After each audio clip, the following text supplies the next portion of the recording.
So with no further ado, Mr. G. Edward Griffin.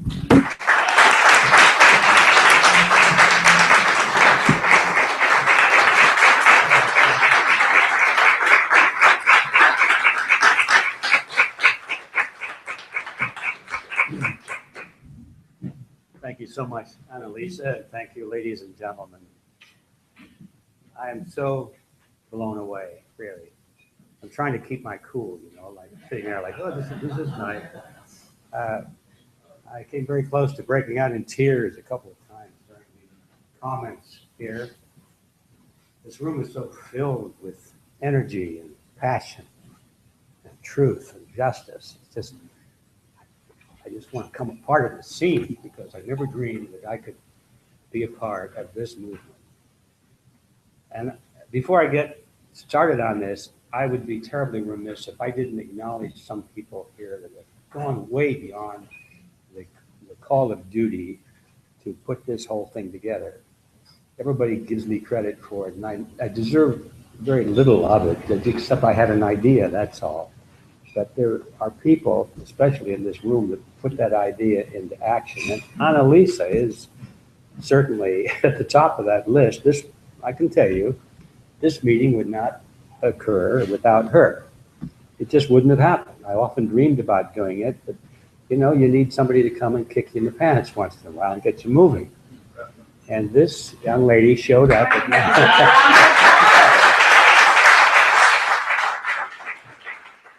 And this young lady showed up at my doorstep, as she just described. And she said, I'd like to make an appointment. Okay, fine. What is it? Well, I just want to talk to you about Freedom Force. Well, that's my topic. So I said, okay. I invited her in. Well, it took about 1 minute, and she was telling me what we needed to do. Well, and that normally would be kind of a turnoff for me because I think, well, listen, I thought this thing through. I don't need anybody to tell me what to do.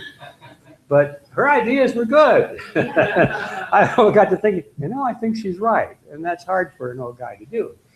So I listened very carefully, and it didn't take long before we came up with the idea that we've got to do something to get this movement moving off of dead center, where it had been for a long, long time. And those of you who've read all my announcements on this, you know why it was on dead center, because I told you. It was because we weren't ready.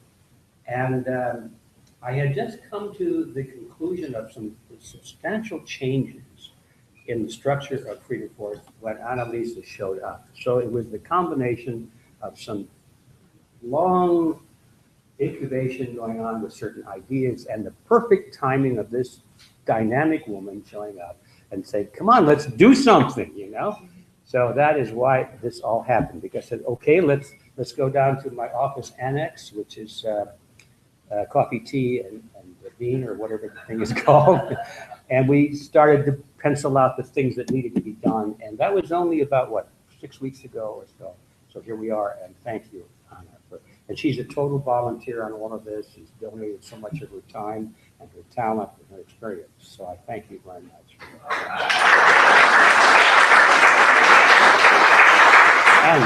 And then here locally, golly, how can I thank Jerry Stinchfield enough? Now, she's an old timer here. I don't mean old. I mean old timer. That's different.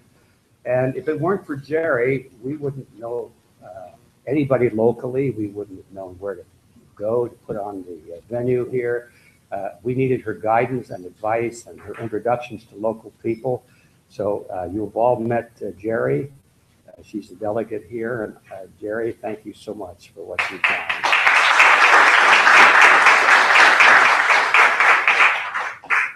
And then this son in her. Have you seen this guy? He's a big strapping guy.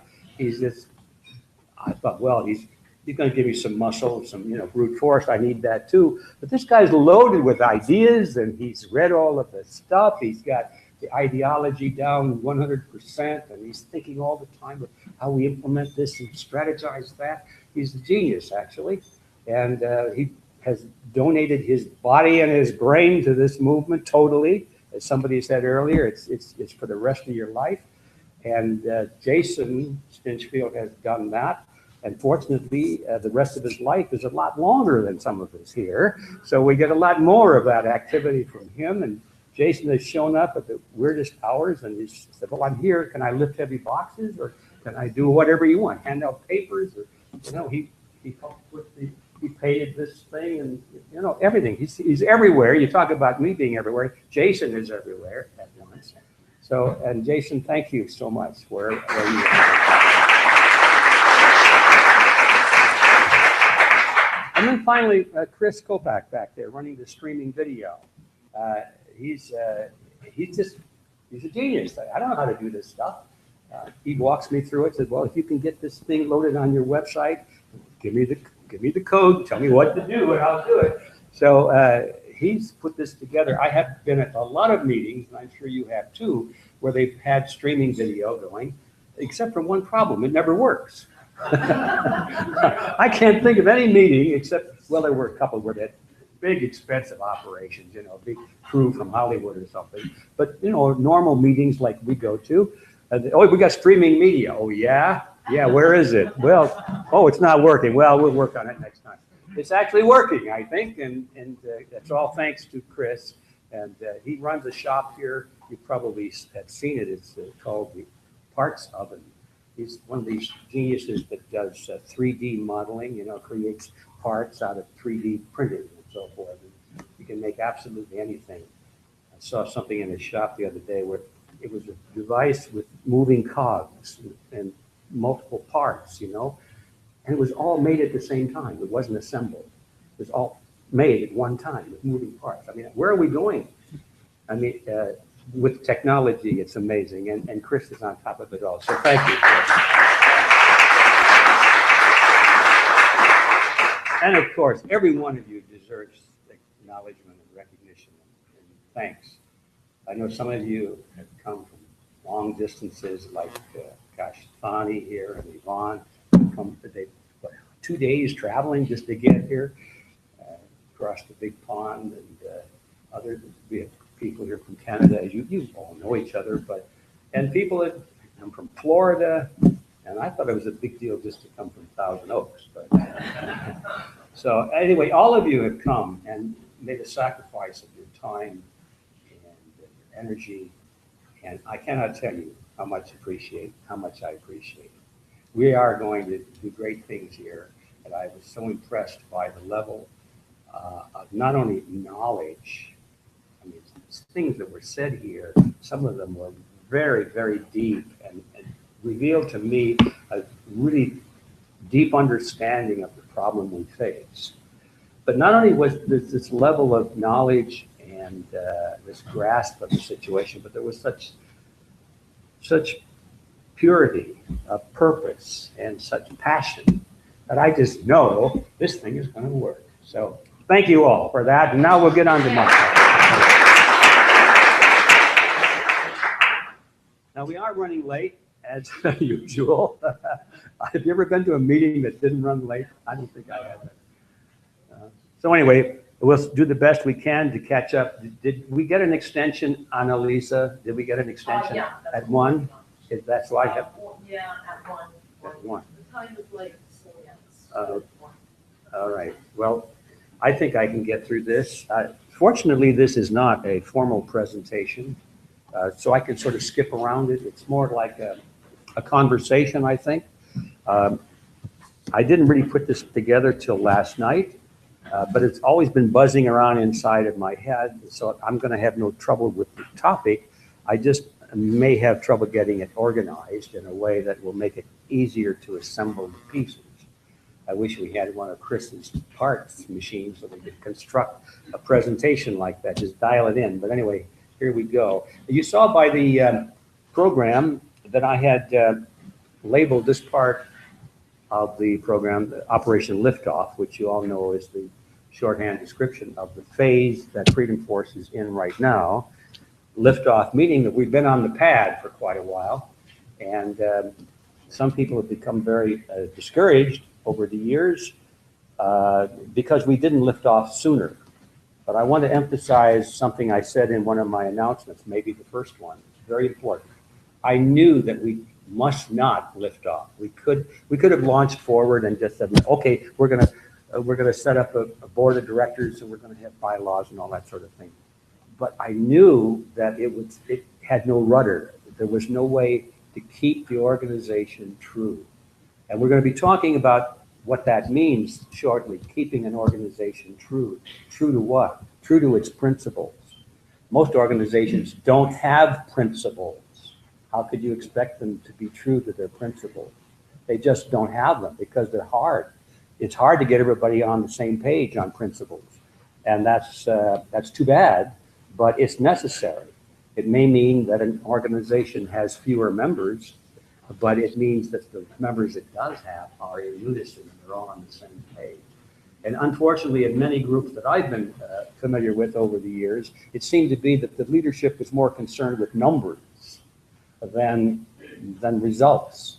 They just thought that it was like having a big organization and big meetings and all that sort of thing. That was important, but what they were going to do was not so important. Everybody knew what they didn't want. They didn't like being pushed around. They didn't like the loss of liberties, but they weren't able to agree with each other on what they wanted. That what they wanted was, well, that thing called freedom. Well, what does that mean? It means different things to different people. And I had not ever seen an organization that actually defined what freedom meant. And that was one of the reasons that I formed Freedom Force, because I felt that was a void. How can you build something if you can't even define it? So anyway, that's the reason that we have this organization. And it's one of the reasons that we're going to talk about the roadmap and the blueprint, and then finally the miracle of commitment. I'm going to cut the roadmap section short because of the limit of time. We can talk about that tomorrow if you wish to know about the background. We're all going to be at the barbecue up at my pad up there in the hills. And if you want to know about this background, I'd be glad to talk about it then. It's interesting, but it's really not that essential to what we have to do here today. I'll tell you how it began in 2002. It was in the Dominican Republic actually is where it started. But I won't go into that, except it's an amazing story because we started off truly international at that point. We didn't know what we were going to do. I had an idea, and people were at this conference, and I was one of the speakers there, and I was giving a talk on the problems of the world. And everybody was on the podium was giving talks about the problems, this problem, that problem, that problem. And nobody had a real solution. But nobody cared. It's sufficient to talk about the problem. Well, I was thinking that, why don't we have a solution, everybody? You know, and they say, yeah, you got one? I said, of course I got one. You want to hear about it? And silly people said yes. So we all assembled in the meeting, and I told them this thing was buzzing around in my head, and we had, what do we call it? We'll call it Freedom Force. Anybody want to get in? Well, everybody signed up, and they all came forward and put $20 or $50 or something on the table. So you need some money. Well, yeah, I guess. We had an organization. We didn't know what we were going to do with it. Anyway, that's the story I'll tell you tomorrow if you're interested. That's how it began. Where we are now, you know, we are on this liftoff stage. And the really important thing, the hinge that is going to turn here today, is that we will turn this thing from a one-man operation, a one-man band, which it has been pretty much, into a real organization with a life force of its own, with a board of directors, leadership council, guardians, and we got this all figured out. We probably made some mistakes, but that's okay. We'll correct them as we go. It's going to happen today. So that from now on, it's not just one person. You know, I've often thought, what would happen if I got old, for example? What would happen if I got hit by a meteor or something? Then everything would just sort of stop. And that used to bother me a lot. But I'm going to go to bed tonight knowing that it won't make any difference because it will go on. That's the crux of what we're going to do here today. And you folks are going to carry that load now, part of it, and you're going to feel good doing it. So that's the short way of describing it. Where we're headed is, it's hard to describe that because the world has never been there before. The world has never really seen a system based upon a formula of freedom. And if, not only of freedom, but a formula that includes a mechanism for keeping the program pure, to prevent deviation from the founding principles, if there are principles. You know, nations are formed, and usually the nation is in pretty good agreement at the time of what they all believe in. They have a certain culture, a certain frame of reference, and they're unified because usually they've had to throw off some kind of a tyranny. So that's the unifying force. And it's negative, it's a negative force. But the nation is generally unified. Then, as has happened so often in history, and certainly happened here in America, things get really good. We have freedom, we have affluence, we have leisure time. And the old folks die off and the young ones come along, and they begin after a couple of generations to forget what those original founding principles were. And that just has happened over and over and over again. So it seemed to me, as I became aware of this, and I studied it in my younger years, that there's got to be a way to keep those founding principles alive. And that means there has to be a group of people, I've come to call them the guardians, that realize the importance of this. I know it's not going to be 51% of the population. That never, 51% of the population never determines anything, not even elections, you know, because they can be driven by their leaders and they can be manipulated into voting in ways that their manipulators have mastered, and they don't even know they're being manipulated. So it's not a question of 51%, it's like that's 3% or 1%, so forth. So this, how do you keep those principles in the hearts and minds of the leaders of society? That's always been one problem. I thought there's got to be a way to solve that. And then secondly, how do you prevent leadership rot, is what I have come to call it. How many times have we seen good men and women start off with pure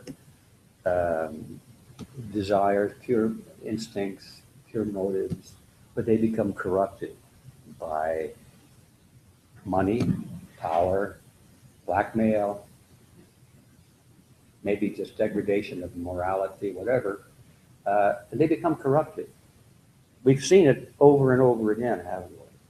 How do you prevent that? Is it possible to prevent that? We'll be talking here about the necessity for us to come to power. Well, maybe this is a good time to talk about it. Maybe not in the right place in my outline, but it's a good place to talk about it. We need to come to power. I remember when I was a young agitator, you might call it, for freedom. I would stand up before groups and I would say, power, political power, it's evil, it's dangerous. And I would quote Lord Acton, would say, power corrupts, and absolute power corrupts absolutely. And it just rolled from the tongue, you know. And it's true, it is true, nothing wrong with it.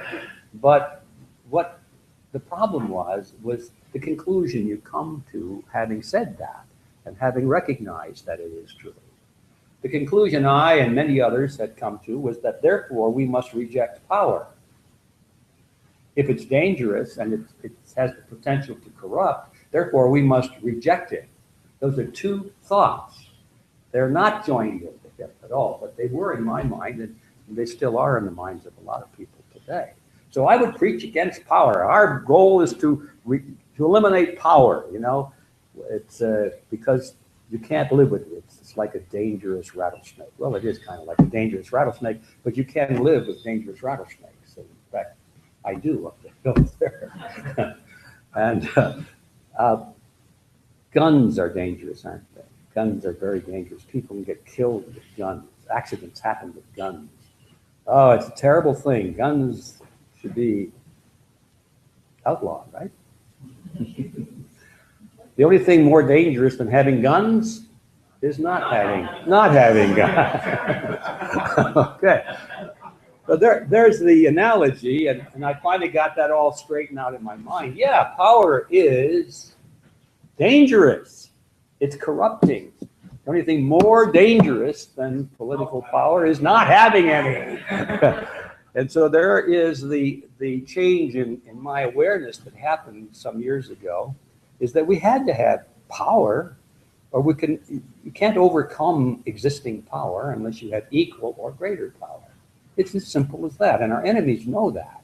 That's why, one of the reasons our enemies have always been winning, because they're not afraid of power. They reach for power. They grab for power. Lenin was perhaps the greatest teacher on that. You know, I don't want to get too deeply into that, but I spent a lot of time in my early days hanging out in the communist bookstore in Los Angeles. It was the People's Bookshop down on Larchmont. And the comrades down there thought that I was a recruit, you know, so they invited me to all of their meetings and their coffees and their discussion groups, and I eagerly went. And I'd go out loaded up with all these books by Stalin and Lenin and Marx, you know, and I'd read them. I think I read more of them than they did, because I got to be pretty good at quoting these communist theoreticians. And Lenin was brilliant on that. And so I would go to these meetings, and they would try to recruit me and so forth. But anyway, I don't know why they wanted me. I always had the white narrow tie on, you know, and I figured that they wanted some kind of a mole inside the establishment or something. Anyway, Lenin, you know, he's such a quotable guy. He would say things like, promises are like pie crusts made to be broken. You know? Well, in politics, that's right. In politics, and he's the master strategist. And he would say, there was one thing, it was one famous paper of his, as I recall, it was called the issue of nationalism, international. It had to do with nationalism. It had to do with using nationalism as a means of coming to power. See, Lenin was all about coming to power. Marx was the theoretician, and Lenin was the practical guy. He was the organizer. Marx would talk about you know, the theory of redistribution of wealth, from each according to his ability, to each according to his need, and all that stuff, and the ideological side of the movement.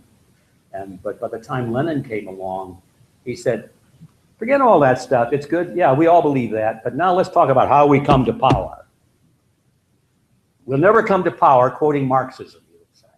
What we have to do is pretend like we're anti-Marxists.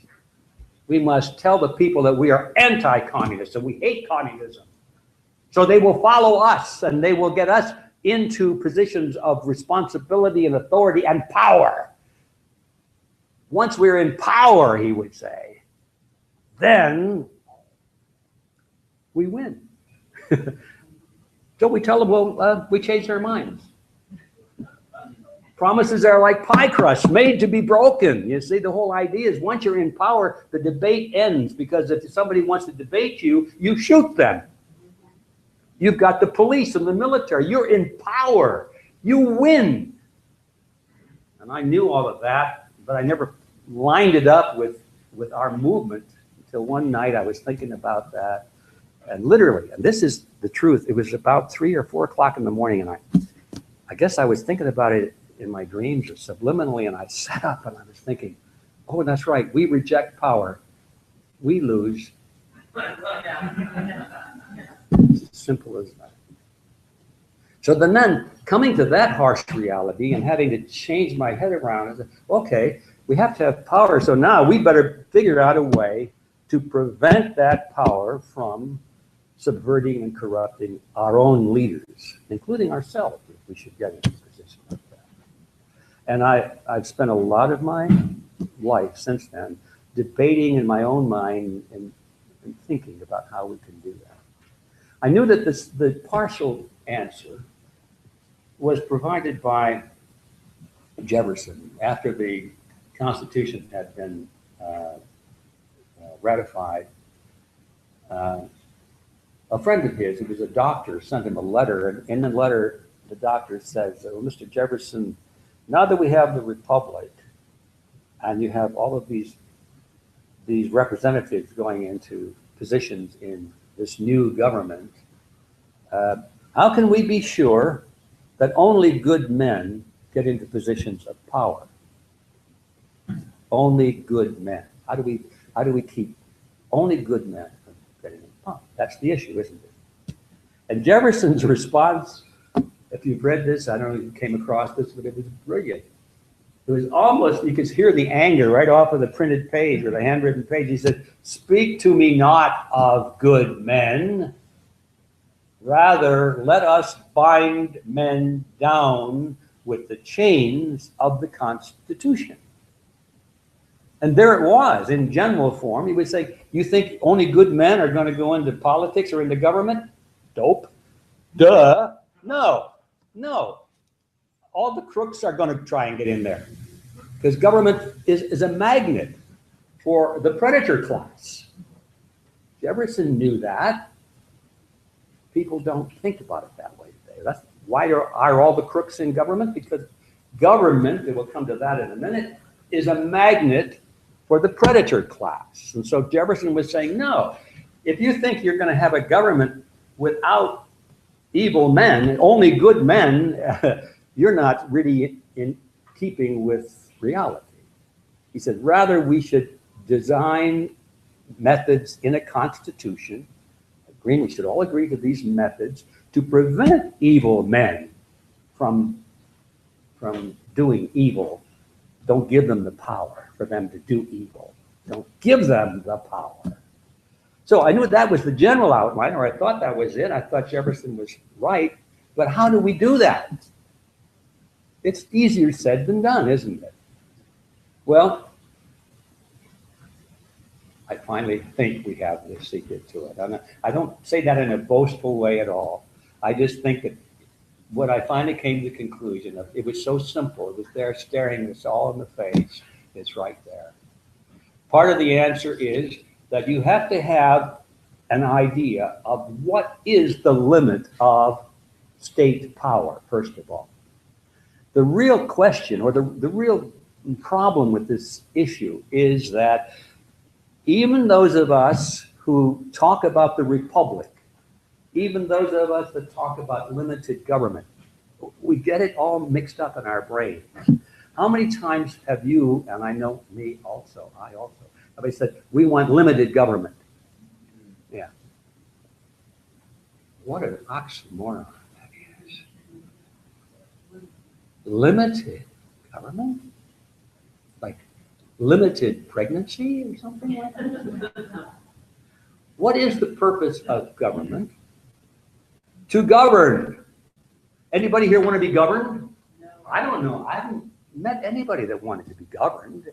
And yet we use this word government as though it's a wonderful thing. We're saying, well, we want to be governed, but not too much. Well, what is too much? Okay, there. So the key to the answer to this problem is that you have to have a philosophy or an ideology of what is the proper role of the use of coercion, the use of power of the state. What is the justification to restrict somebody's freedom, to punish them, or to kill them? Is there a justification for that? And there is, of course. Where does it come from? It comes from the innate right of every one of us as individuals, not the collective, but as individuals, we have a right to protect ourselves. And we can use coercion or lethal force. I don't think anybody would challenge you if you killed another human being who was trying to kill you and it was strictly an act of self-defense. Who could blame you for that? Some would. I know there are some, but not many. Okay. I wouldn't, certainly. I think that's a natural right of self-defense. You have a right to protect your life, your your liberty and your property. And you can use any means you can think of to do so. But beyond that, no, no, no. That's it.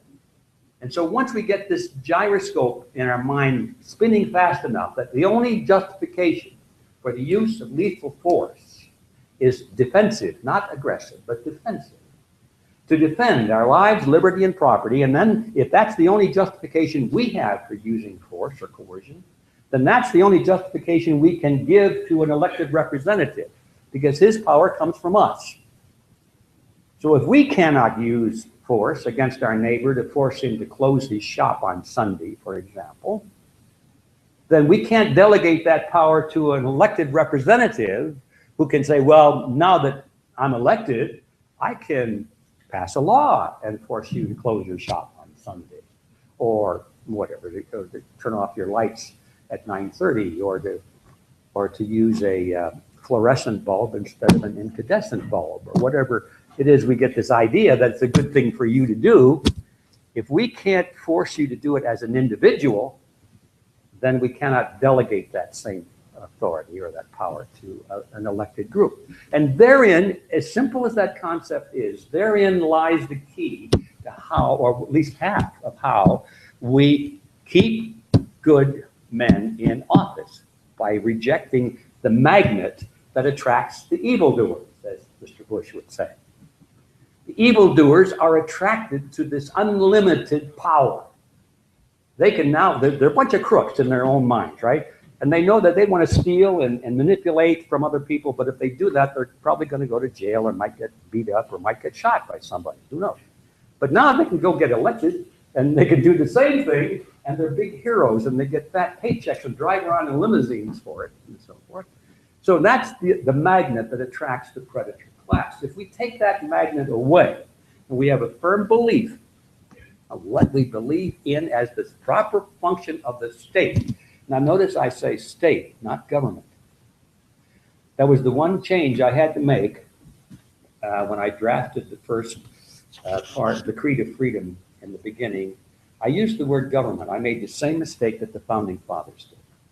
Founding Fathers used the word government because that's the word that everybody used in those days. You know, what kind of a government do you have, Mr. Jefferson? What kind of a government do you have, Mr. Franklin? Oh, well, the government we have, and they were tricked into using the wrong word. If they had just said, this is not a government, then what is it? This is a protectorate. The purpose of this state is not to govern us, but to protect us. To protect our lives, liberty, and property. Nothing more. That's what we have created here. Thank you for asking. If they had used a different word, as I had now begun to use in the last few years, I don't use the word government anymore, except in a derogatory way. Governments are what we don't want. Now, I'm not being an anarchist here. I'm not saying get rid of the state. A lot of people think, well, if you don't want the government, then you want anarchy. No, I'm not talking about that. I'm talking about a state that's there to protect us, our lives, liberty, and property. We have police force, we have a court system, we have a penal system, all of that to protect us, not to govern us. So this is a short version of the solution to that problem, at least half of it, is that once we have this idea of what is the proper function of the state, we're halfway there to solving that seemingly impossible puzzle. The other half is to set in motion a mechanism whereby the people themselves, or a small group of the people themselves, who really care about these things, can remove leaders who violate that rule. If we all agree to that rule, then sure as shooting, somebody's going to come along, a leader is going to violate that rule once they get into office. And well, how do you get rid of them? So what we have come up with here, ladies and gentlemen, with Freedom Force, is that we have, first of all, a Creed of Freedom, which I will address here shortly. The Creed of Freedom includes the principle of the negative use of coercion. which is so essential. And the other part is not in the creed, but it will be in the Constitution of Freedom Force, which is a mechanism whereby a highly informed and highly motivated group of people, such as we have in this room here today, will be in a position to remove any leader, including the top dog, anytime, in their view, that leader has violated his pledge to the Creed of Freedom. And it won't be a general election. It won't involve all the people that don't know or don't care. A certain subgroup that are truly said to be guardians. That is built into the new structure for Freedom Force. I believe it will work. I don't know that it will work. It's never been tried before. I think it's time to try it, you know? It's the kind of exciting thing. Let's see if it works. It might not work, but I know one thing, nothing else has worked. So that's what we're going to do. And I have to tell you something, a little bit of a fantasy of mine. And it goes back to the question of, well, Mr. Griffin, what do you think about world government? And of course, they expect me to say, I'm opposed to world government. And I'm not. Well, what? Oh, we finally found this guy out. He's on the other side, you know. I have a question to ask before I answer that question. And my question is, what kind of a world government are we talking about? It makes a difference, doesn't it? Well, it really doesn't if we use the word government, you see, we're stuck there. The question would be, what kind of a world political system or state? Got to get rid of that word government, because that's a predetermined answer to the question. A world government is a government. It'll govern us. And we don't want that.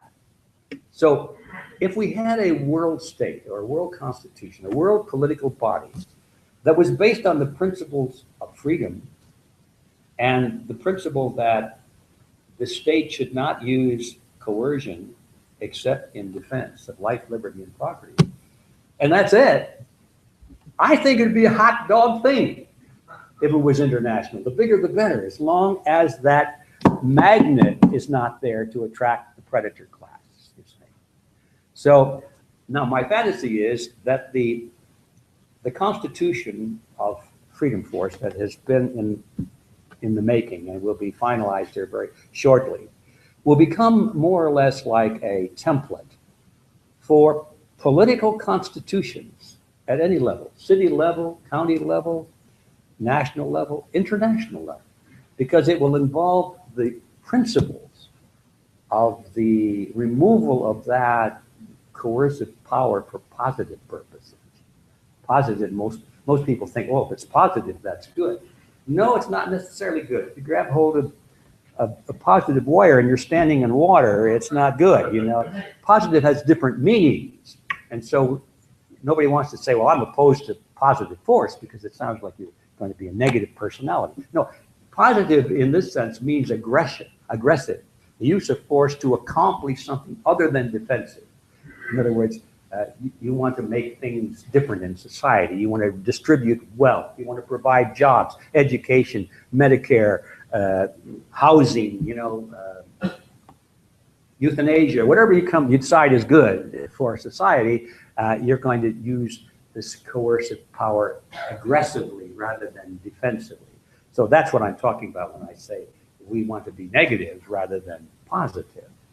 So you put those two things together, and I think that the principle that we've designed here for Freedom Force to make sure that the leaders of this organization now and in the future can be removed by a smaller group of members called the Guardians, and that principle can be then expanded to a political system. I think we've got something that is different. I know it's different. It's never been tried before in history. And I'm not naive enough to think that everybody's going to jump on the bandwagon tomorrow and say, yeah, let's try this in the United States. You know, let's get rid of those bums in Congress and change the Constitution or add this to it. So I know that's not going to happen right away. But ladies and gentlemen, we're looking at the long view of history. if somebody doesn't start this idea and start the ball moving now, even though it's a little tiny pebble starting to move, it'll never get started. And this is, I think, a good place to do it. And in a way, it seems bizarre, but it's true. I think that the harsh times we're seeing and those big, dark storm clouds of political havoc that are descending upon us is a good thing, because it will cause people to consider a drastic change such as this. If everything is comfortable, you know, we can get along just fine, maybe a little discomfort here, a little discomfort there. Nobody is going to get up out of their rocking chair and say, okay, I'm ready for a change. Let's do something drastic. So I know that's a little bit of rationalization. I would rather be in my rocking chair like you all would too. But I think that the one good thing about the tragedy that is happening to the world today is that it is forcing people to open their minds and to consider changes. And Lord knows we need a change in the way political systems are run today.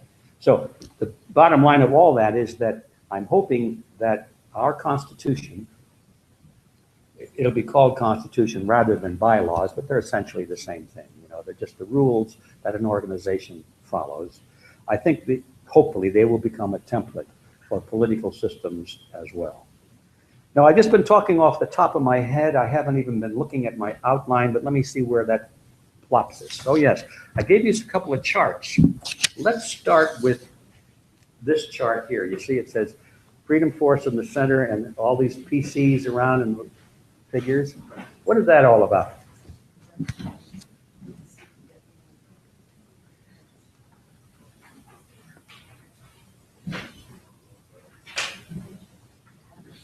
Actually, everybody have one?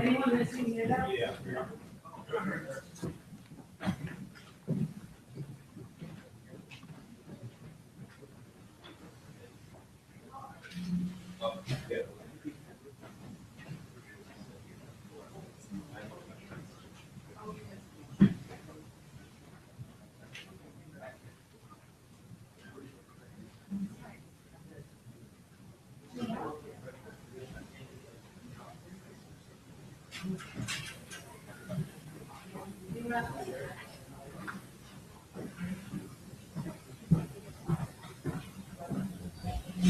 Okay.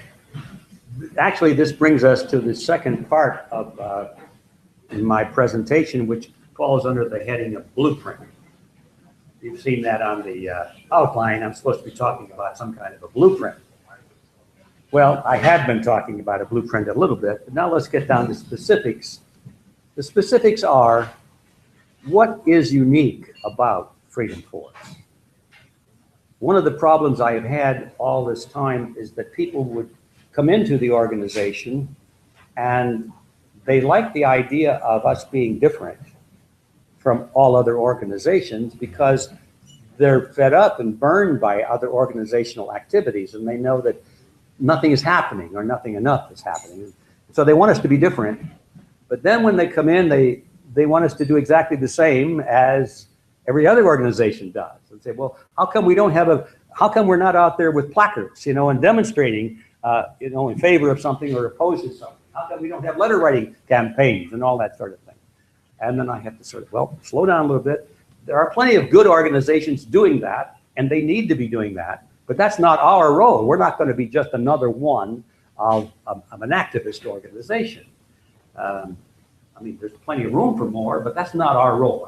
Ours is a little bit different. Ours is to provide sort of an ideological umbrella over a movement, to get all of the organizations that have the interest in voluntarily signing on to our method and our ideology to be united on principle, just principle, not issues, on principle. The things I've been talking about, you know, what is the proper role of the state? What is the proper solution? Do we want the government to take care of things? I mean, we have people, for example, now, a lot of people, they've read Creature from Jekyll Island. And they, yeah, those dirty bankers, those dirty, rotten bankers, look what they're doing to us. What we need to do is close the Federal Reserve System down and turn it over to the Treasury, because we can trust those politicians, you know? hey, they're not ready for freedom force, you know? That's what I'm talking about. They don't understand that the problem with the monetary system is the creation of money out of nothing. And it doesn't make too much difference whether it's done by the bankers or the politicians. It's still the creation of money out of nothing. And it's true, if the politicians do it, the bankers get cut out of their interest. That's true, and so that's why they fight for their role. But it doesn't help us at all if we turn it over to the politicians. We just knifed out the bankers from their free ride, but we're still in the poorhouse, you know? So that's an example of why it's necessary for people to understand the ideology involved in our fight for freedom. Because if they don't get that clear, if they don't know the difference between individualism and collectivism and are really firm on that, then they're going to fall for some collectivist false solution to a problem, and they're going to fall right into the same trap of history where we've seen it happen, where people have thrown off a tyranny with great cost and treasure and blood, only to replace it by another one just as bad or maybe even worse. So I got sidetracked on that. So what is different about freedom force? Well, the first thing is the structure.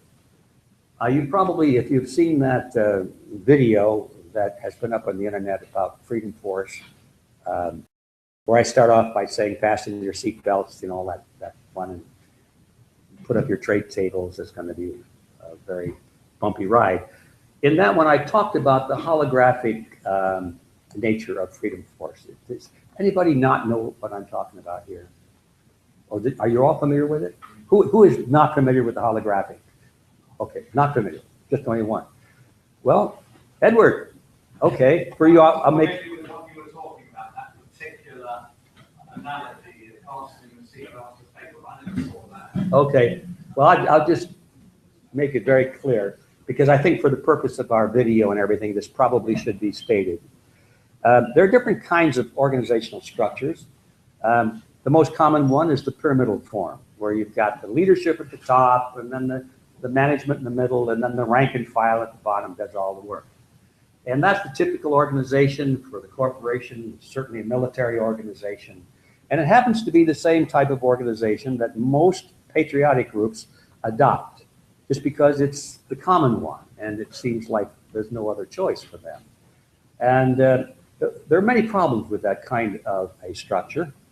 I don't need to go into you. All of you are individualists. You know, you've been involved in organizations where there are power struggles and all that thing, where the leaders lose sight of the goal of their movement. Now it's more important to get to the top, or then they splinter off because they want their own organization and their own revenue sources and all that sort of thing. And that always happens in pyramidal organizations. You always have power struggles and that kind of thing. And that also makes it very easy for the leadership to be corrupted, because that means power is focused and brought to the top. And power is almost as good as money. Well, money is just a form of power, so it's really power that corrupts people. So another organizational structure is called the holographic structure. And that is where there is no concentration of power at the top. It's like a hologram. And you know, a hologram, you take up one of those holographic plates and you shine rarefied light through it. It looks like there's a three-dimensional image that appears in space. I don't really understand how that works. I just know that it does. And so that's kind of an amazing thing. But yet, if you take a pair of scissors and cut it in half, that sheet, even a more amazing thing happens. Now you have two images, completely the same, but two of them. And you cut those in half, now you've got four images, complete images. And you can cut that down theoretically to an infinite point, and each little piece will have the whole image. Not as big, of course, but the whole image will be there. Well, that's the kind of a structure that I think that the movement of ours needs to be, the holographic structure. So, you know, if you have a patriotic movement and you happen to be an enemy of that patriotic movement with a great deal of money and power and influence in the media, you can destroy that organization simply by destroying the leadership. You can destroy their credibility. You can demonize them in the press. You can tell the nation that this person is tax evader, a drug dealer, a child molester, or whatever. And most people will believe it if they read it in the paper. I mean, I've seen that happen. I had a doctor friend who was standing up against the medical establishment and using a non-traditional form of cancer therapy. And in fact, I wrote a book about it, World Without Cancer. And they came after him, and they raided his office, and they took his stuff out of his office, and he detained all of his patients that were sitting there, and they made sure they had photographers there to take pictures of it, and they all got in the newspaper. So that night, there are pictures in the newspaper of Dr. Richardson with handcuffs behind him being led out by police, you know? And people looked at the newspaper, oh my goodness, I thought he was such a nice person. They just assume that if it's in the newspaper, it's true. That's all they have to do in most cases to destroy an organization, is to demonize the leadership. It will happen to us. Hasn't happened yet, but it will. The only reason it would not happen is if the organization does not have a big bald-headed leader there, you know, to lead the group. What if the organization leadership was diffused and there was nobody to attack? Or you could attack him, but you say, well, he's just an executive. That's all. He doesn't make decisions. So the holographic model, I think, is the only model for a movement like ours, so that every member of this movement has a complete image of what we're trying to do, built into their brains and in their souls. So that if every member was eliminated except one, they had 100,000, 500,000 members, and for some reason they were all rounded up and shipped off into outer space, but they left one behind, that one person would have the whole image of the organization and could begin to rebuild it from that. Kind of like a freedom virus, you know? That's the model. Okay, that's what I mean by the holographic model, and we'll talk more about that. However, there were some problems with that. I have to admit that, and I didn't know quite what they were until I read a book, and I recommend it to you highly. It's called The Starfish and the Spider. The Starfish and the Spider by, the subtitle, you'll get it, The Unstoppable Power of Leaderless Organizations. And it was written by Ori Rathman and Rod Beckstrom. And it was all about organizations that have no leaders, like movements that happen on the internet. The movements happen on the internet, like these revolutionary movements spring up in opposition to tyrannical governments. And so these governments are concerned about, you know, iPads and iPhones, because organizations spring up spontaneously. There's no leader. They don't know who to kidnap. There's nobody to kidnap. It's just a bunch of people all working together with a common cause. And he talks about that kind of a thing. And then finally, in the last chapter, he comes up with the brilliant concept that there are hybrid organizations.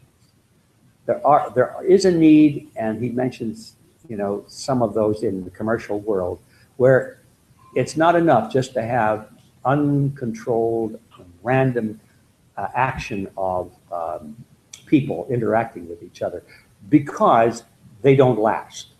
They splinter, they diffuse, they change direction. It's like water going down the landscape, going straight and hits a rock, and then it's going over here, and then it hits a hole, and it goes down here, and so forth. Those kinds of organizations tend to get sidetracked, and they lose their focus. But a hybrid organization is a little different, and that is the kind that I'm talking about, where you have sort of like a central command center or a leadership center, where they just worry about the direction of the movement. They don't pass individual rules and regulations, and they don't, you know, try and tell everybody that you can or cannot do this. It's not the idea at all. It's just that there are certain rules. It's almost like running, I'm just making this up now, like if you wanted to run a monastery, the rule would be no women, you know, something like that. Very few rules. But beyond that, once you're in the monastery, you can pray the way you wish. You can do the kind of work you wish to do, just no women. It's that kind of a thing. There's very few basic principles in a movement that have to be enforced. Otherwise, the movement could go every which way. And so what we have come up with is a hybrid organization, which is basically holographic in nature. Now, much more to be said about that, but we have to move along. So now, the next question is, well, how do you recapture control? How do you recapture your liberties? You talk about these things, everybody, yeah, that's good. Everything you say is good, but how do you do it? What's your strategy? Write letters to your congressman? I mean, your congressman is the problem. You know, what do you want to do that for in most cases? It's not all. No, it's not it. Well, how? The answer is here, is that we will recapture our system, our political system, the same way we lost it. And we did lose it in a certain way. It didn't just happen. It happened in accordance with a strategy. And this strategy is taught. It's a model. I first discovered it when I was studying communism in the People's Bookshop there in Larchmont. I discovered it because the Leninists used this strategy. But so did the Fabian socialists. And so did the Nazis. And so does the Council on Foreign Relations. All of these movements on the other side, these collectivist movements, follow this strategy, and they're very successful with it. And for the most part, we don't even know that there is a strategy that they're following. And the strategy is very simple. It's to infiltrate, in their words, and I'm going to say we're not going to infiltrate, but that's their word, infiltrate what they call power centers of society. A power center, by their definition, is an organization that has influence over the nation's policies. An organization with such influence would be a political party, a labor union, a church organization, a media center, a tax-exempt foundation, a government agency. There are power centers in society where the people who are in those power centers have great influence over the nation's policy. Much more than just going to the polls and voting for some candidate that's been selected by somebody else. Those are the power centers that we have to become influential in. If I may end a sentence, a preposition, with.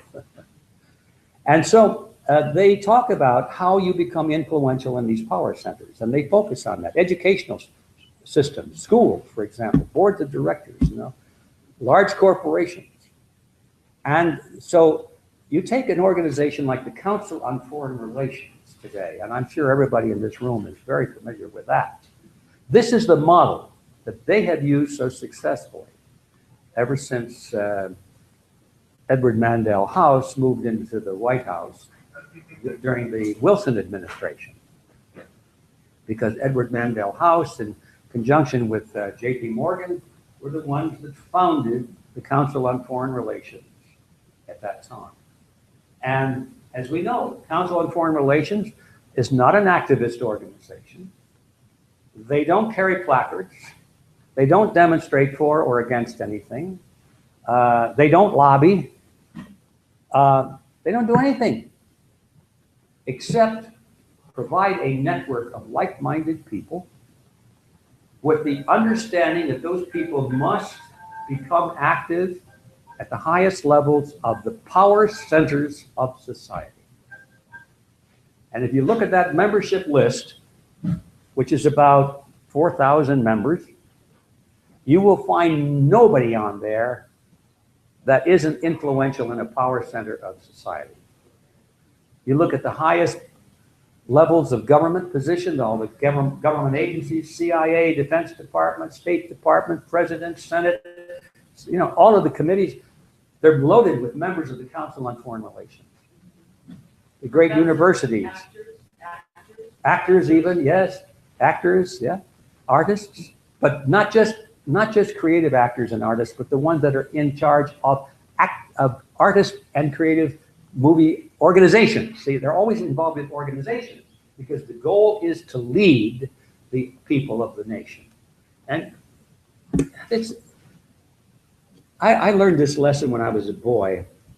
I spent a couple of summers on my uncle's farm, and they had to put me to work, so-called, keep me out of underfoot, I suppose. And one of my jobs was to bring the cows in. Well, the cows were coming in whether I was out there or not. Because They're hungry. yeah, it was time to milk. I mean, that was, and they knew it was time to come into the farm. But anyway, I was supposed to go out and bring the cows in.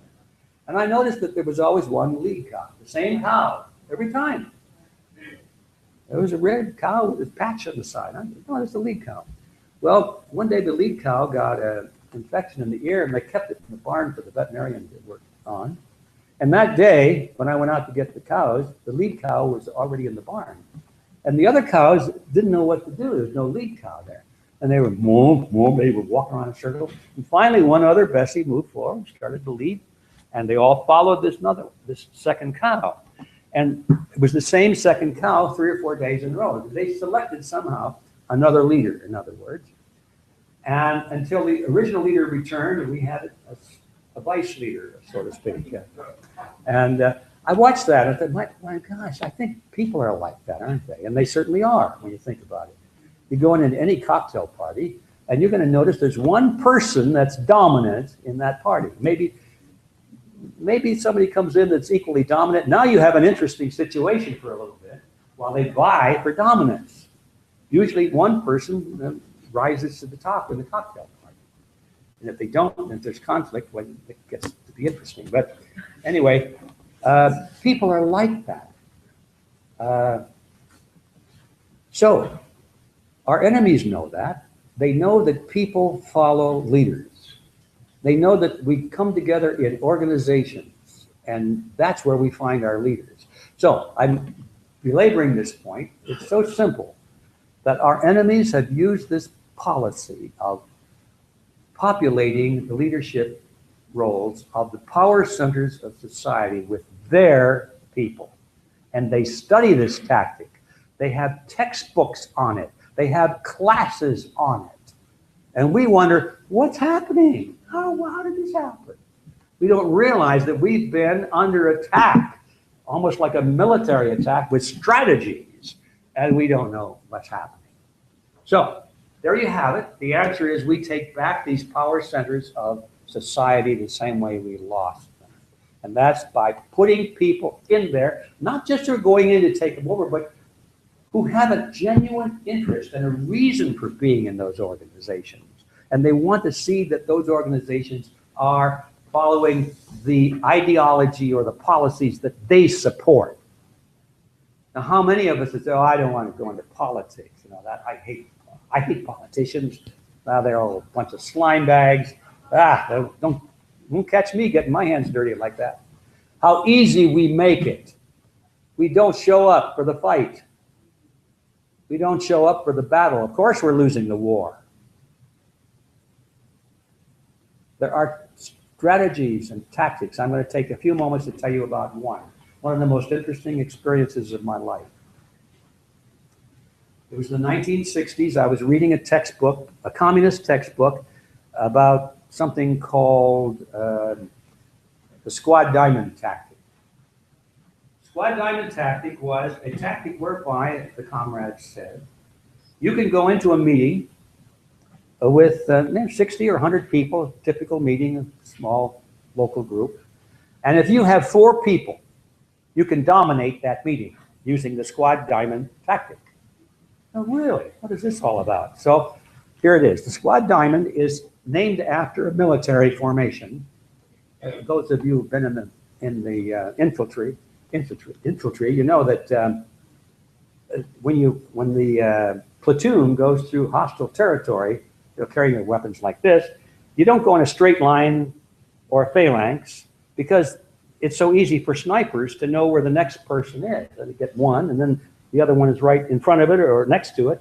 So you never use a straight line or a straight vertical or horizontal line. You form into a diamond. And the platoon leader says, squad diamond, and everybody gets in their position. So it's easy, it's not so easy to find the next guy.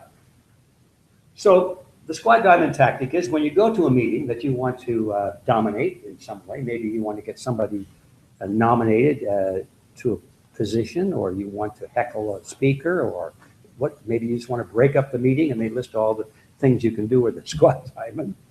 I'm reading this thinking, wow, this thing really goes on. So what you do is you go in and you deploy your forces, one man or woman at the front, one at the back, and one at each side. And there's your 4. That's the diamond shape. And if you have more, then you complete the diamond with more people, but never put them in the center.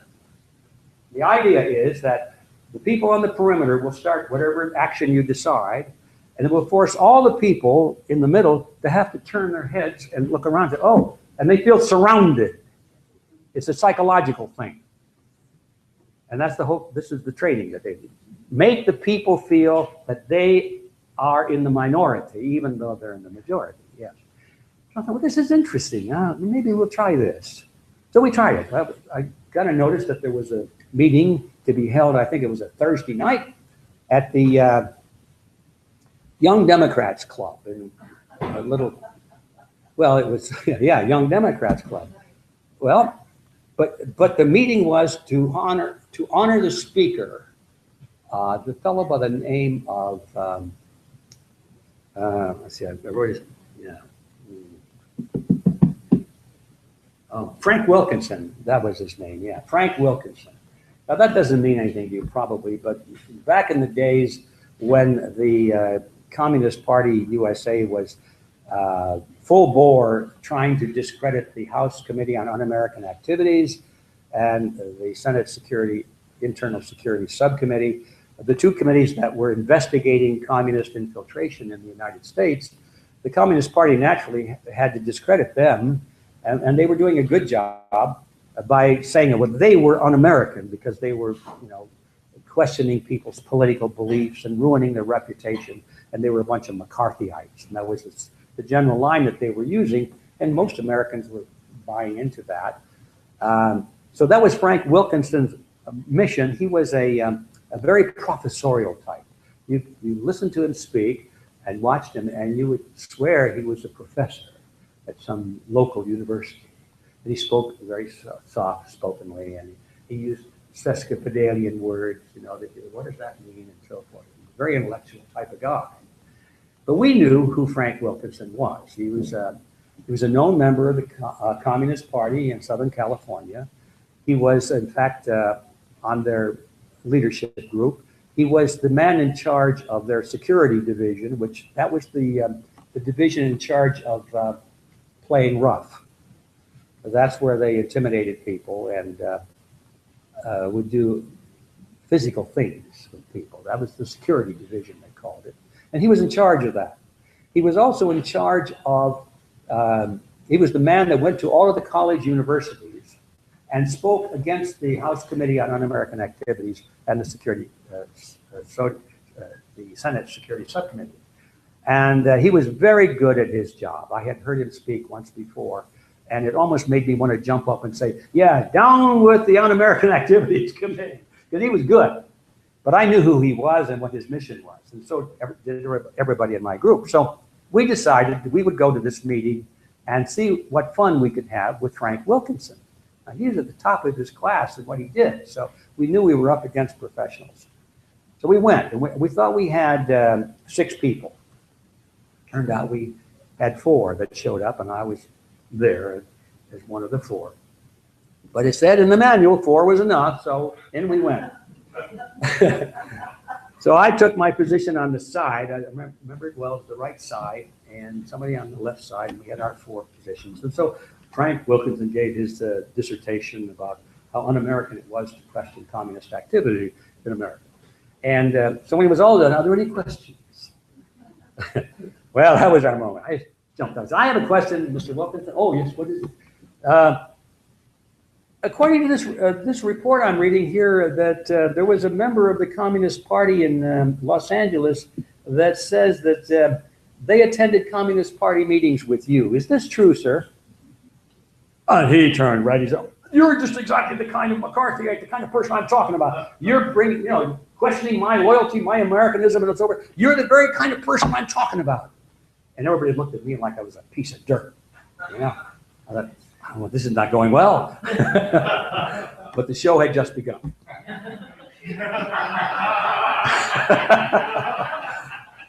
Yeah, the next thing I said, yeah, but Mr. Wilkinson, so-and-so says that, didn't you, aren't you the head of the security division of the Communist Party in Southern California? Isn't that true? And he's tried the same thing on this guy. Well, by this time, look, the arrow was dented this time, And then number 3 and number 4 did their part and was reciting from investigative reports on this guy. And the group got a pretty good idea of who he really was. And at that point, there was first of all, I have to tell you, most of these people were students. They were young Democrats. That was the name of the club, right? And most of them were students, but there were a couple of working guys in there, looked like they had just come from the assembly line, big bruisers, dirt under their fingernails, and blue shirts and so forth. They were real workers. The Democrat Party is supposed to be for workers, not college students. And this one guy stood up and he says, if this is the kind of speakers that this club brings in, he said, I just joined this blankety blank organization. And he tears up his membership card and strides out like that. And blow me down if 2 more people don't jump up and say, yeah, me too, And the meeting was over. Now, I couldn't believe it. I mean, I thought we were going to be assassinated. So when we got through, the 4 of us, oh, by the way, when you go in, part of the instruction manual says, don't let it be known that you're together. You don't come in together. It's, you're unknown to each other. It's deception. It's what they're teaching, And so we went out to the coffee shop, we're all shaking. We've just been in battle, And so we're sitting there drinking our coffee, and in walks Frank Wilkinson with 2 or 3 of his buddies. Now, had they used the same tactic on us, they would have completely neutralized us. But they didn't. They weren't expecting us to do that. So they walk in, and they walk by the booth where we were sitting. He's backed up. And he leaned over, I'll never forget this, practically in my face. He says, who are you people? He knew that we were united, that we were doing the same damn tactics that they were using. Now, there's just a little microcosmic glimpse of why we are losing this war is because we haven't been on the battlefield. They've had it so easy. They do that sort of thing all the time at meetings. And we sit around and say, oh gosh, I guess everybody wants this, And it's not true. It's time for us to get organized and fight back. That's where the battleground is. It's not fortunately, it's not on a battlefield with guns yet. Not yet. The real battlefield is in the organizational meeting rooms of the power centers of society. That's where the battle will be won. That's where the battle was lost. And if we wish to retain and regain our liberties, that's where the battle will be won again. Okay, I could go on and on and on. So, this chart. What this chart means is that Freedom Force in the center here represents the organization that we're putting together. And this group will be at the leadership level of that organization. But the members of Freedom Force, their mission is not to convert Freedom Force into an issue-oriented organization where we say, well, we're for this or we're against that, and we're going to petition and we're going to carry placards or write letters. No, the CFR doesn't do that. Have you ever seen the CFR member carrying a placard or writing letters to a congressman? No. Their mission is to go into the power centers of society. That's where they are. And then they use their influence to make the power center promote their agenda. That's our mission. That's our model. It's not a dishonorable model. It's the way democracy works. I'm not a big fan of the pure democracy, as you know. But since we do have a democratic dictatorship right now, we have to live within it. We have to follow the rules. And the rules are that we have elections, and these elections will follow the people in these groups will follow their leaders and the advice and influence of their leaders. We either play the game or we lose. So that's what Freedom Force is about. And so this chart shows that our members are influential in many, many different power centers. That's what those little PCs stand for. If you have a specialty, an interest, let's say it's education, there are plenty of organizations that deal with education. Become influential in them. That's where you'll find everybody else who is interested in education too. They may not have the view that we do. They may not understand what's happening, but they're there. Instead of waiting for them to come to us, which is the traditional model, we form an organization, we invite people to our meetings. No, that's not it. Unless we want people to become part of Freedom Force, you see. But we have to go to where the people are already there. And there are many organizations like that out there. And we're looking for like-minded people in those organizations who will then work with us. And then we have all these different organizations spread around. Some are dealing with education, some dealing with foreign policy, some dealing with health freedom, and so forth. And once they're all under the same ideological umbrella, they all know that the solution to their individual problem is not more government. Then all of a sudden we have a unified movement all across America, just the way our enemies now have. Everywhere you turn, you find all these groups and they're all coming at us from the same direction. They all want more government, more government, more government, higher taxes, less freedom. And that's their model, and that's the model that we are going to be following. Now, I've already talked about the attitude toward power, so I can skip over that. We've got to have power. And the next item on my list was the way that we protect against power corrupting our leaders. And I need to comment on that a little bit here. And that takes us to the second chart, which is the, it kind of looks like a target.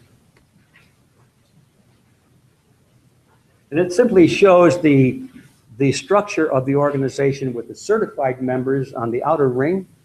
Certified members are those that cannot afford to support us financially or for some reason choose not to.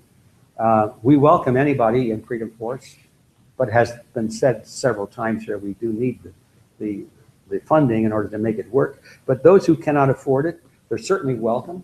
And we show them in this outer ring. The real hardcore, though, of the membership is the chartered members. Those are the ones that everybody here is a chartered member. You know what that's about. Now, you also at this conference or this Congress, you also are all guardians, because we have to have guardians. Guardians are the ones that who will elect the leadership council. So that's a very important responsibility, isn't it?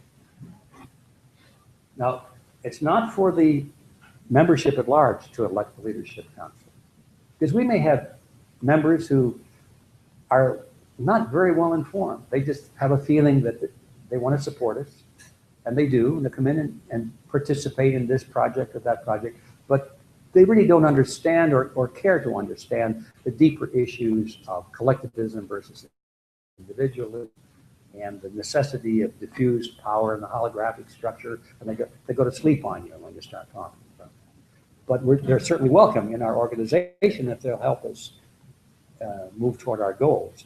But those are not the people we want to be selecting our congressional delegates. That's the role of the guardians, and the guardians will have to be graduates of at least the basic level of the Freedom Academy. Now we have a new word injected into this whole thing. If there's one word I heard over and over again this morning, it was the need for education, education, education, teaching, learning. And that's so true. Nothing happens without knowledge. And that's one of the problems with the so-called patriot movement today is that people are reacting against things they don't like, but they have no knowledge, no depth of understanding of why it's happening. And so that's why we want this organization to be really directed by a elite group within the organization, a group of people who feel deeply enough to enroll in the academy, the Freedom Academy. And they will have to pass a basic exam. Not very hard, I can assure you. Everybody in this room could pass the exam right now. But you are the elite, you see. And we have people in the organization that probably don't have much of an idea. What is this thing called collectivism? They're not ready for leadership yet within our organization. So this is the other part of the structure of keeping the organization from becoming corrupted, because our guardians, who are the product of the academy, are the ones who will vote for the delegates. And the delegates are, of course, the Congress. And the delegates will select the leadership council. And so you've got kind of a filtering effect here where at each level, the requirements become a little more difficult than just to be, like say in a democracy where everybody can vote whether they're on the dole or whether they're paying taxes or not, or whether they have an education, you know, their vote is just as good as the next guy. That's the terrible prescription for a free society. But so that's what this chart represents. And I'd like to call your attention to the last item there, which is the Judicial Committee, because this was the other element that fell into place after Annalisa showed up. And that is, supposing that Rockefeller approaches me next week and says, Griffin, you know, you're a good man. Don't you think you should retire and denounce your organization? I'm thinking, what are you kidding?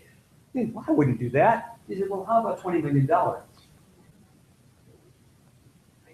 no, I wouldn't do that. Well, how about $100 million? No, I wouldn't do that. Well, how about if I spare the life of your wife and your children? Now we're talking, you see. It's possible to reach anybody. Possible to reach anybody.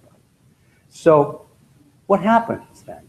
What's the organization going to do if something like that should happen? Well, people like you, anybody that graduates from the Freedom Academy would know in a heartbeat that I had gone wrong, because I would start to do things and say things that violate the creed of freedom. You would know it, because you're graduates of the academy and you've been taught, number one, don't trust your leaders. That's your job. Don't trust your leaders. That's your primary job. Can you picture a society like that where people were told when we first go to school, don't trust your teachers, don't trust your leaders? It would make individualists out of them, wouldn't it? Okay. So that's the job of the guardians. And then, so somebody would have to say, well, Griffin has gone bad. What do we do now?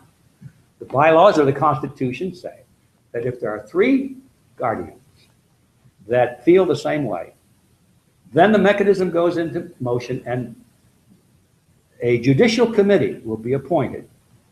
12 people from the guardians, not the membership at large, from the guardians, and they will be selected at random. They will not be appointed by the president.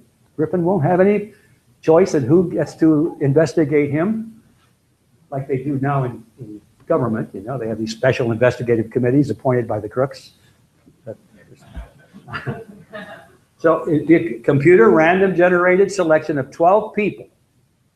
And if they don't wish to serve, they can step out, and then there's an alternate that comes in. But 12 will be selected entirely at random. And then they will examine the case, and whatever they say is it. No appeal, that's it. In some cases, there may be an injustice done, but in most cases, there won't. So not only the leadership, but any member could be removed from membership by the Judicial Committee. I think this is pretty interesting to me. I'm not aware of any other organization that's had a structure like this. It may not work, but wouldn't it be fun to give it a try? Yeah. All right, so that's kind of what that's all about. Let me move on. How are we doing here? Okay, I'm coming into the home stretch. So I would like to leave a couple of minutes for questions. All right, so the summary of this is that we're creating an ideological gyroscope. And that's the Creed of Freedom. Oh, I should read the Creed of Freedom. You've got it there, but I think for the purpose of this video, it needs to be read into the record. Because this is the gyroscope. This is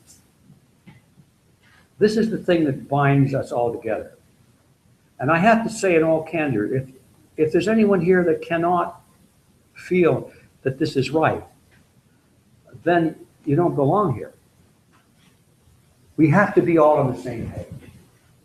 And this is the only hard and fast rule we really have. This is the thing that we do require. Otherwise, we can get splintered.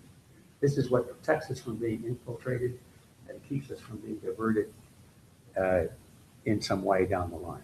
So I'd like to just read it. I believe that only individuals have rights, not the collective group. That these rights are intrinsic to each individual, not granted by the state. For if the state has the power to grant them, it also has the power to deny them. That is incompatible with personal liberty. I believe that a just state derives its power solely from its citizens. Therefore, the state must never presume to do anything beyond what individual citizens also have the right to do.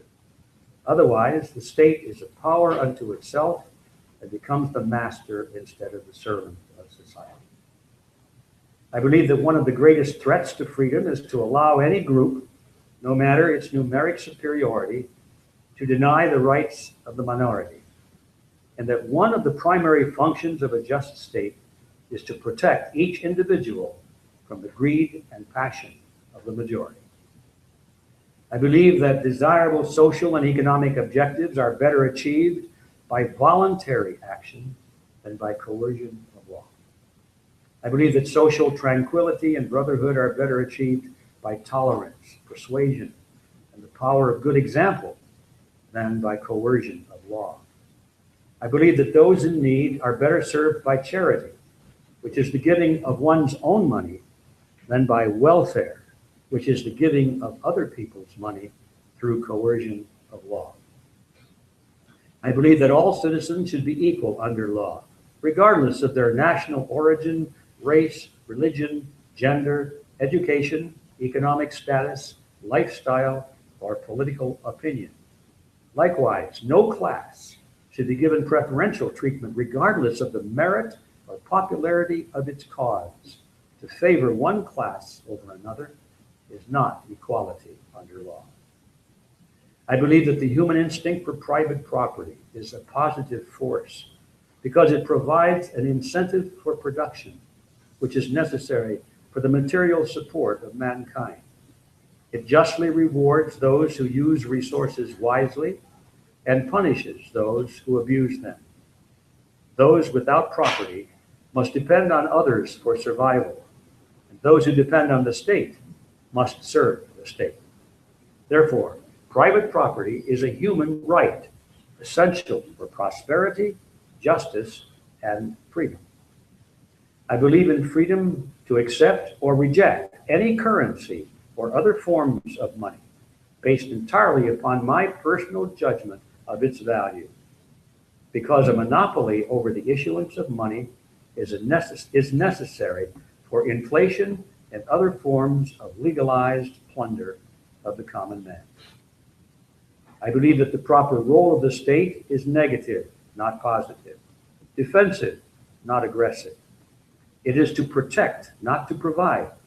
For if the state is granted the power to provide for some, it must also be able to take from others. And that always leads to legalized plunder and loss of freedom. If the state is powerful enough to give us everything we want, it's also powerful enough to take from us everything we have. Therefore, the proper function of the state is to protect the lives, liberty, and property of its citizens, nothing more. That state is best which governs least. So, I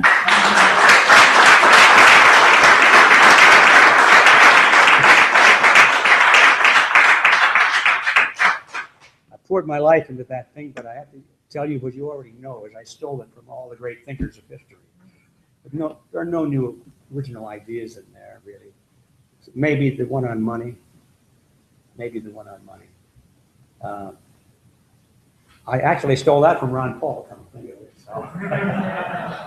But you know, at first I had thought we ought to be firm on having what we would call a sound money system, you know, backed by gold or silver. I personally believe that. But some people don't, and they still are advocates of freedom in every other sense.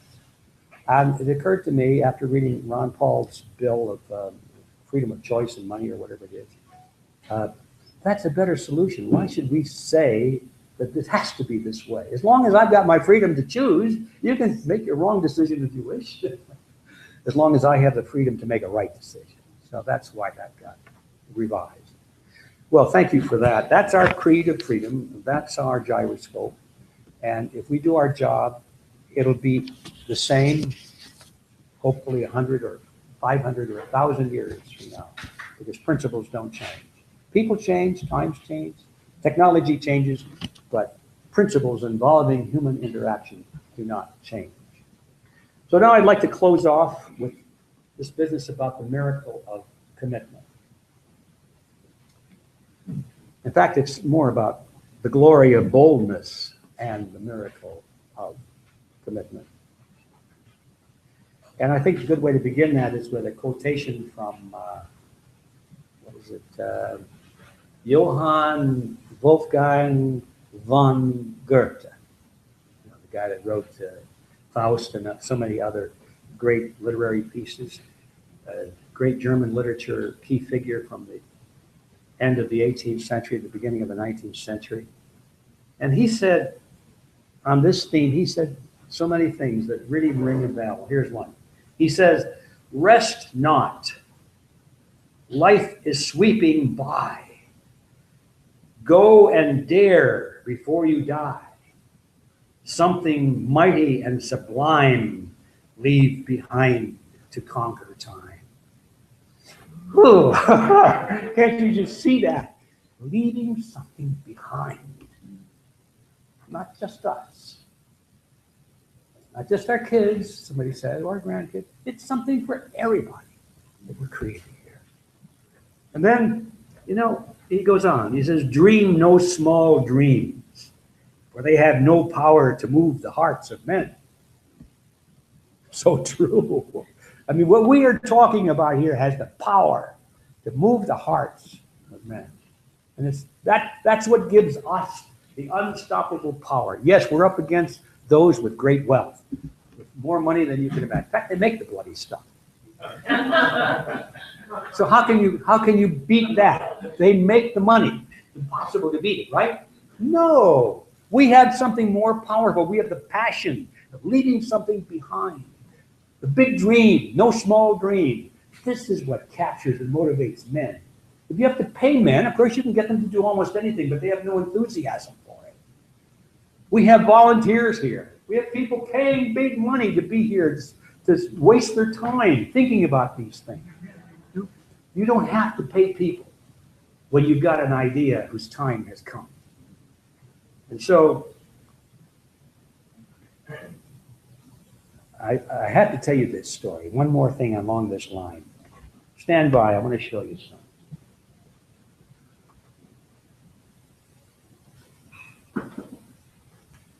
This is a DVD. It's called The Endurance. It's a documentary. I don't know if you've seen it. It's one of the most fabulous documentaries I have ever seen. It had nothing to do with freedom. It's the story of an exposition team under the heading of Shackleton. What was his first name? I've forgotten. Shackleton. Ernest Shackleton. And it's called The Endurance. That was the name of the ship. And the idea was that they went into the Antarctic, and they had 27 men with them. They all signed on.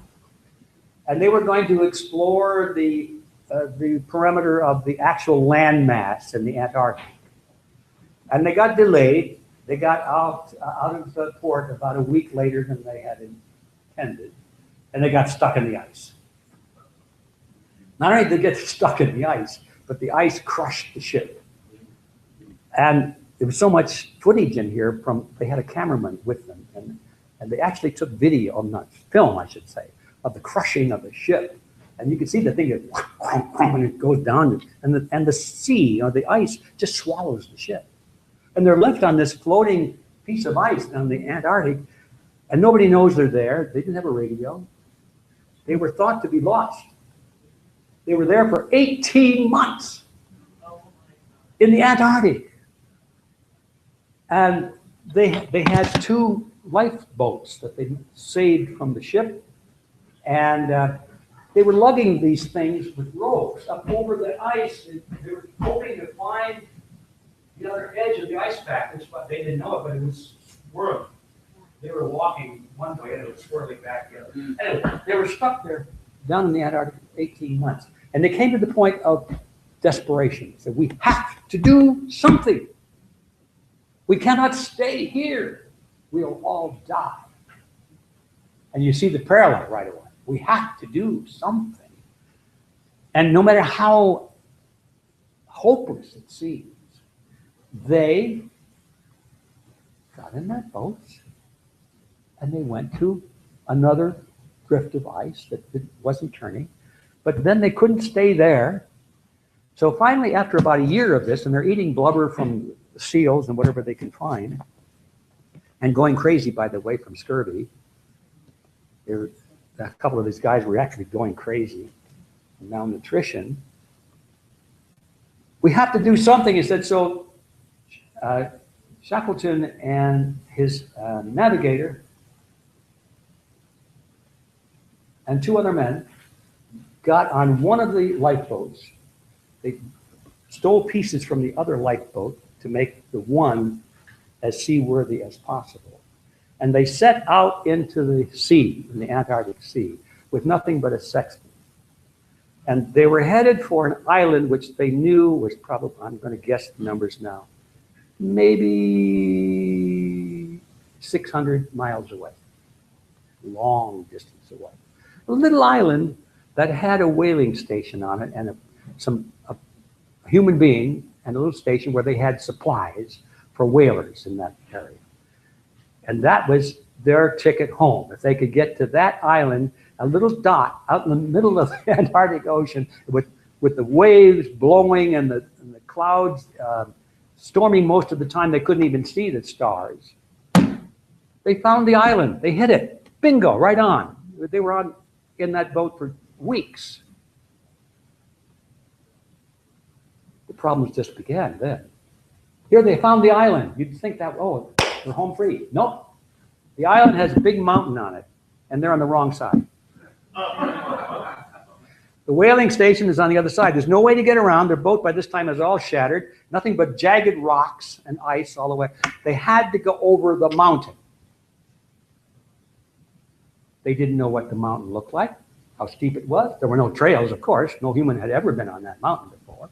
Covered with ice and snow and a big blizzard. They had to go. What do? We stay here and die? No. 2 men stay there, and the other 2, let's go. Off they go. And they struggle, and they struggle. They climb this mountain, and they almost die 100 times. They're slipping and falling in the ice. And they get to the top, and they look over, and it's a precipice. A precipice. They can't see all the way down anyway. They don't know what's down there. What now? We have to go. They go down. They either die or make it. They made it. They came to the station, they're knocking on the door, and this guy, what food? Wait a minute, he's the only guy in the middle of the Antarctic. Somebody knocking on my door.